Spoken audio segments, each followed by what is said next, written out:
Philippines! Good morning mga ka-everything. Good morning guys. And so, yun, yung winter natin is hindi pa rin nagbabago. Andito pa rin at saka in-snow na naman tayo. And yun, mais-snow umaga. Sobrang puti ng paligid ko. And then, ang sarap. So, ngayon, tinitingnan ko yung kapitbahay kung hindi ba sila pumasok sa trabaho, hindi. Yan, nandun yung mga sasakyan nila kasi nga snow, hindi sila pwedeng makaalis dahil sa kapal ng snow nang nagtagaktak that day. Hi guys! Good afternoon! Good afternoon everything! So ngayon guys, late na po akong nag-video, late na po akong nag-start ng vlog. At saka guys, ipakita ko sa inyo kung gaano para kaming ini-invade ng mga blackbirds.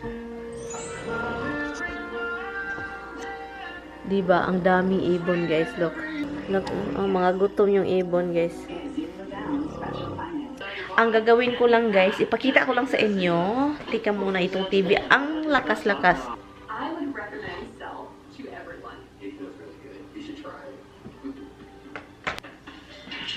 So, yun. Natulog din si Mr. Nakipag-kompetensya siya sa TV. Yung snoring niya. But anyway, so ipakita ko sa inyo guys, magagawa po tayo ng lumpia. And ang main ingredients natin is seafood. Ito yung shrimp, kinakat ko siya ng mga maliliit na hiwa. And then ito din siya scallops guys. So ito seafood siya yung natin. And then meron tayong ito. So yun, lutuin muna natin siya guys bago. And then guys, garlic, onion, and then yung pinaka-kick is la constant niya. Ito yung nakuha ni Tami nga yung pickled jalapeno. So ikakat ko siya sa maliit na pieces and then i-mix natin siya sa lulutuin natin. And yun, so parang parang lumpia natin at saka parang may kick siya ba? Parang may sipa na magaganap. Anyway guys, so yun, magluluto na po tayo. Maghanap tayo ng lutuan nito. Ay, ito pala yung lutuan natin. Kasi maganda po ito. Ito yung nakuha natin guys sa basura talaga guys. Food, Ninja Food and Never Stick. 12 inches. Dishwasher safe. Look. Ito siya. So, dito tayo magluto tayo guys. Ito, anuhan lang natin guys. Ganito ako magluto guys. Shrimp, buttered shrimp lang natin yung luto natin with oil of course. Kunting oil. So, simple lang naman yung lumpia na niluto ko.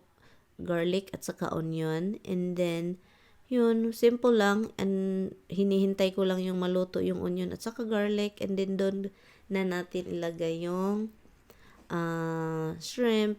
So, yun. And sobrang simple lang talaga as in. At saka sobrang sarap niya. Simple lang siya guys, pero masarap talaga yung lumpia guys. First time ko siya actually niluluto. Or also, first time ko siyang nakain lumpia seafood yung laman. At saka yung togi. Yun siya, yung togi. And yun, luto na siya. Ang next natin ilagay is yung jalapeno.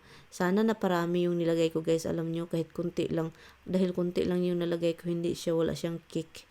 Kasi kunti lang. And now, it's time to put the shrimp. Alam nyo ba guys, kung lulutuin mo yung shrimp at saka marami-rami, mag-produce siya ng tubig. Nagtutubig-tubig siya. So, ang ginawa ko, nagtubig siya. So, pagkatapos niya naluto na siya, dinidrain ko siya guys. Yung strainer, ginagamit ko siya. So, hindi nahuhulog yung garlic and onion at saka yung mga lahat. Ang nahuhulog lang niya is yung juice. So, nasayang yung juice. Pero okay lang siya guys. Kunti lang naman. So, dinidrain ko siya. Kunti lang naman. So, ito na yung resulta niya. And, anyway, si Tami andun sa labas naglilinis kasi nag-snow guys na naman kaninang alas 8 nag-start ng umaga. So, yun, ang daming snow. And then, buti na lang nag-stop. So, ngayon, naglilinis na siya sa yard, sa driveway, para mawala yung snow. Ito, brown na siya. Maganda kapag yung scallop at saka yung shrimp, siya, brown. Ito guys, togi pala to guys. Masarap yung togi, partner nito guys. As in, hindi ko ang togi, sana next time dapat marami yung togi. Yun dapat maraming togi para marami tayong magagawang lumpia. So, yun lang siya. Sinisison ko lang siya ng Maggi Savour. Yun. I think luto na to. Luto na talaga to guys kasi kanina pa to. So, ngayon, ang hirap nito, no? Ayaw ko namang mag-ano siya. Masayang ba? Yung mahuhulog lang yung iba. Loko, nahuhulog na, oh. Yan. Tapos, si Tami andun sa labas talaga. Hindi niya, nag-start na ding mag-isno. Kaluka talaga. Nag-stop, and then nag-start. Sarap. Ang sarap ng scallop. Shrimp at scallop po ito, guys. Look. So, ngayon, ano natin, counting para mag-ano ba? Tarang tawag na. I-ano muna natin yung parang hindi na siya mainit ba. Isang bag lang nyo ng shrimp at saka scallops at isang package ng sprout. So, yun siya, guys. So, yun po yung natin. Masarap siya, guys. Ang inano ko lang, yun lang, simple lang, butter, kaunting toyo, oil, toyo. So, this time, I'm going to cut todo laundry. Iwawasala. Oy, sobra yung hangin ba? Ala. Yung hangin. Andun si Tami sa labas, guys. Oh my God. Ang lakas ng hangin. Andun si Tami sa labas. Hugasan ko lang to, guys. Ang daming hugasan. So, yun guys, habang naghuhugas ako ng pinggan, yung hangin is sobrang lakas, 50 km/h that day. Sobrang lakas at that time, si Tami naglilinis sa labas. Buti, yung machine yung gamit niya. So, nagdesisyon akong lumabas. Pagkatapos kong naghugas, lumabas ako, tinulungan ko na lang siya para naman, para maging madali. Kasi, alam ko talaga sobrang ginaw kasi plus yung hangin, 'di ba? So, yun. But anyway, galing ako sa labas, tinulungan ko si Tami. Ang ginaw. Kasi yung hangin sobra. So, punta lang, tignan natin sa taas kung asan yung Nag-isno na naman. Naglilinis kami. So, ngayon, nag-iisno na naman. Ang buhay nga naman. Luto tayo ng luto. So, it's time to make the lumpia. At habang nagprepare, nagdesisyon akong mag-live sa Facebook. Kung gusto niyong mag-like or mag-follow doon sa Facebook page natin, the same lang yung name, Mirian Reality TV. And doon ako nagla-live. And yun. And yun, masarap mag-live paminsan, guys, kapag hindi ka, paminsan boring mag-live. So, kaya live tayo habang gumagawa tayo ng lumpia. At actually, guys, sobrang madali lang itong gawin. So, sobrang easy. Akala ko mahirap siya kasi seafood, diba? Pero, yun, madali lang siya. At saka, walang arte-arte yung seasoning. Sobrang nasa kusina lang yung mga seasoning niyo. Toyo, ganun. Okay lang yung toyo. Sarap yun ba? At sa habang nagla-live ako at saka gumagawa ng lumpia, itong asawa ko, guys, yun, siya. Ang cute talaga ni Tami. But anyway, habang gumagawa ako, may ginagawa din siya, nagluluto siya ng, gusto niyang kainin yun. Corned beef. Simple lang yung ginawa niya, guys. As in, masarap naman siya actually. So, yun yung dinner niya that time. Kumain siya ng lumpia and then ito yung niya, niya talaga, ulam. Yan. Oh, thank you! Tell me. Tell me the taste. Huh? It's good. It tastes like corned beef. Tastes like corned beef? Yeah, not gonna be like steak. It's not that kind of flavor. You can take a little piece and try it.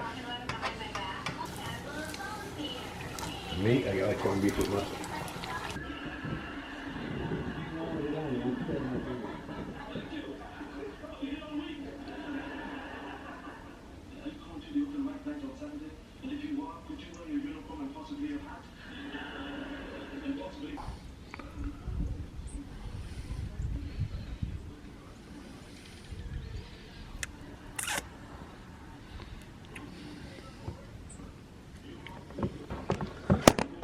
Okay guys, yung ibon guys, ang nangyari sa ibon guys, tangatlong beses na silang nagnanak ng door. Kasi ganyan yan sila guys, naobserbahan namin kapag wala ng pagkain na nilagay ni Tami doon, they start knocking, ibubunggo nila yung sarili nila sa sliding door. So ngayon, pangatlong beses na, iwan ko kung same bird lang ba siya. So ngayon, yung pangatlo, na ano siya ba, nahihilo, hindi na siya makalipad. So ngayon, hinahawakan lang ni Tami doon. And then, hindi na.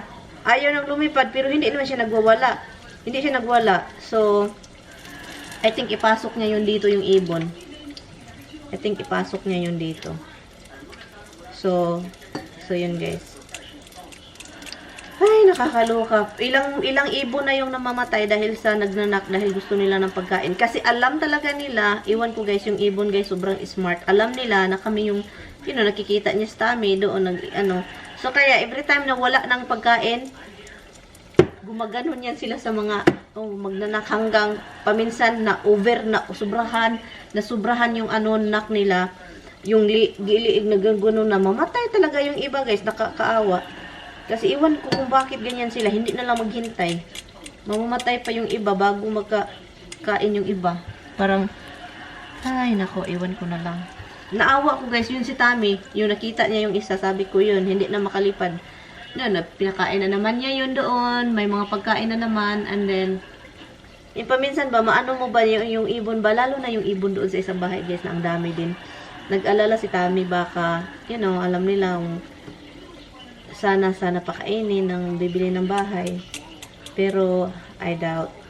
So, anyway guys, nagluluto lang ako dito ng lumpia and then kakain na kami. It's 5:39 na ng hapon. Nag-alala sa ibon. Tignan natin kung dinala ba niya dito. Yes, son? Yeah, the cage is somewhere. Did we throw that out? Probably in the garage. Put that in somewhere.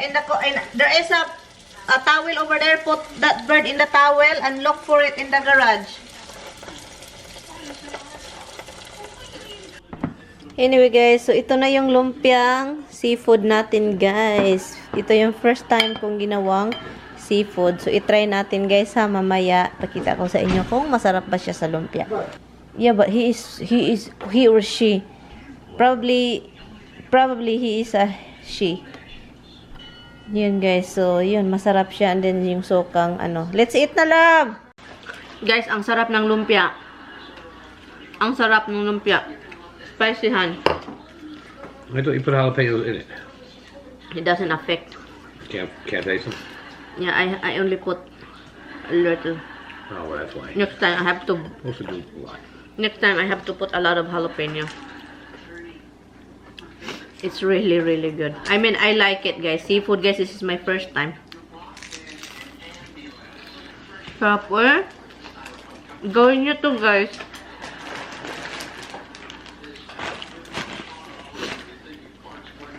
I need to get a spoon. Guys, I cannot sit down here. Look at this. Tignan nyo to, guys. He's looking at my plate, looking at Dada. Ang sarap. Uy. Alam nyo, guys, yung shrimp at saka scallops, masarap siya. Pero you cannot do this often because Tami, it's get expensive, man. It's crazy. The shrimp. Those scallops are like $20 a bag. Seriously? Yeah. The scallops? The scallops getting crazy, man. Oh my god. So you cannot do this often. And they're little bags. They're not like they're big bags. And there are small scallops. Well, there's sea scallops and bay scallops. The bay scallops are a little cheaper. Obviously, itong vlog na ito, hindi ko siya na-end. So, nilagyan ko siya ng clips ng kung ano yung nakuha ko sa cellphone nung araw habang si Tami, pinapakain na naman niya yung ang dami-dami niyang anak sa labas, yung mga ibon. So, yun. At saka, yun, pinakain niya. So, ang daming ibong lumarating. So, thank you guys sa inyong panonood. Hindi po mataas itong vlog. Pero maraming salamat po talaga sa inyong panonood guys. And so yun, salamat. At pasensya na hindi ko na-end ng maayos ha. Kasi talagang wala na nakalimutan ko na. Paminsan talaga ganyan talaga yung buhay. Makakalimutan na natin yung kung ano yung ginagawa natin at dapat natin gawin. So, yun. So, ang daming ibon, di ba? Anyway, guys, thank you, guys. I will see you guys sa mga susunod na vlog. Thank you. Good night.